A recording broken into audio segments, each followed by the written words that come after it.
Comment se rémunèrent les avocats? Alors, il y a deux types de rémunération. D'un côté, on a ce qu'on appelle des honoraires libres, c'est-à-dire que c'est un honoraire qui est librement fixé entre l'avocat et son client pour le représenter aux enchères. Là, vous allez avoir en général deux types d'honoraires.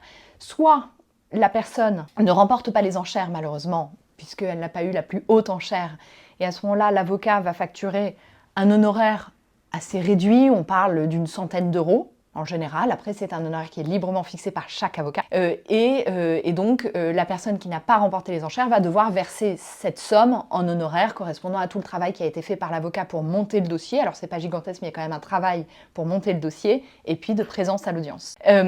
En général, la plupart des avocats, quand ils ont représenté une personne aux enchères, ne le refacturent pas s'ils le représentent à d'autres enchères. Donc ça, c'est bon à savoir. C'est que si vous gardez tout le temps le même avocat, vous y avez aussi intérêt, puisque souvent, vous allez avoir des honoraires ou pas d'honoraires, ou bien moins d'honoraires. Ensuite, si vous êtes déclaré adjudicataire, c'est-à-dire que si la personne remporte les enchères, à ce moment-là, vous allez avoir un honoraire de l'avocat qui est calculé, ce qu'on appelle des émoluments, qui est calculé de manière proportionnelle sur le prix d'adjudication. Alors, il faut savoir que l'avocat qui poursuit la vente va avoir, sur un montant de 100%, l'avocat qui poursuit la vente va avoir 75% de ce droit proportionnel et l'avocat qui remporte la vente, 25% de ce droit proportionnel.